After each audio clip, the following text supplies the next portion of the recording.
So we are now going to hear from Kara Dansky. She's the Women's Human Rights Campaign Chair of the Committee on Law and Legislation, and she's from the United States. Welcome, Kara.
So I'm here today to discuss Article 7 of the Declaration on Reaffirming Women's Rights to the Same Opportunities as Men to Participate Actively in Sports and Physical Education globally. Article 7 states as follows, quote, Article 10G of the CEDAW provides that states parties shall ensure the same opportunities to participate actively in sports and physical education for girls and women as for boys and men. This should include the provision of opportunities for girls and women to participate in sports and physical education on a single-sex basis. To ensure fairness and safety for women and girls, the entry of boys and men who claim to have female gender identities into teams, competitions, facilities, or changing rooms set aside for women and girls should be prohibited as a form of sex discrimination, unquote. This articulation is entirely consistent with Title IX of the US Civil Rights Act, which prohibits discrimination on the basis of sex in education, but allows for sex-specific sports and facilities such as locker rooms and changing rooms. The US chapter of the Women's Human Rights Campaign is involved in ongoing efforts to advance our cause of protecting female-only sports before the International Olympic Committee and before the US-based National Collegiate Athletic Association, or NCAA. These efforts involve unlikely partners across the political spectrum working together in a nonpartisan way. They include women, families, sports advocacy groups, legislators, athletes, and citizens. Why is this important? It is currently the policy of the International Olympic Committee that, quote, individuals undergoing sex assignment of male to female before puberty should be regarded as girls and women or female. This also applies to individuals undergoing female to male reassignment who should be regarded as boys and men or male, unquote. WHRC US rejects this formulation because it is WHRC's position that it is not possible to change sex or that a person can actually be the opposite sex.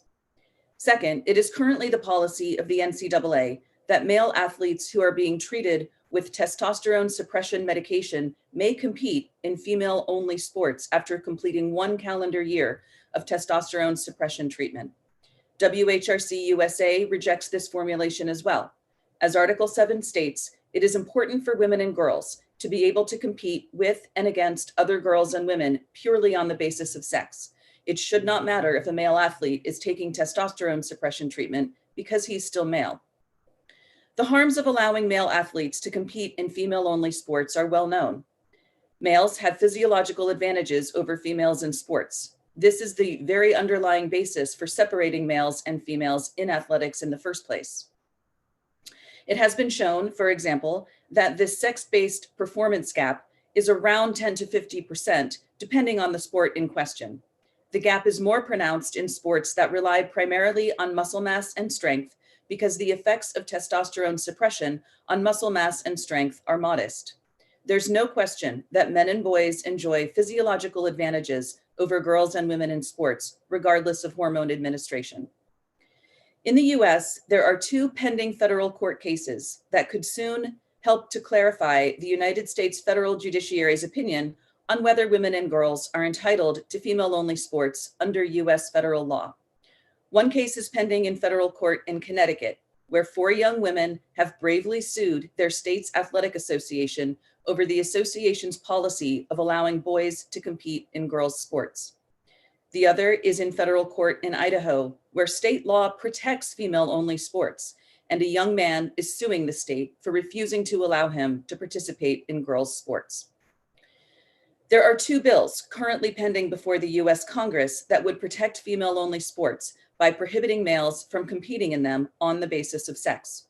One of them, called the Protection of Women and Girls in Sports Act, would ensure that Title IX provisions relating to athletics treat sex as that which is recognized based solely on a person's reproductive biology and genetics at birth. This language is consistent with Article 7 of the Declaration.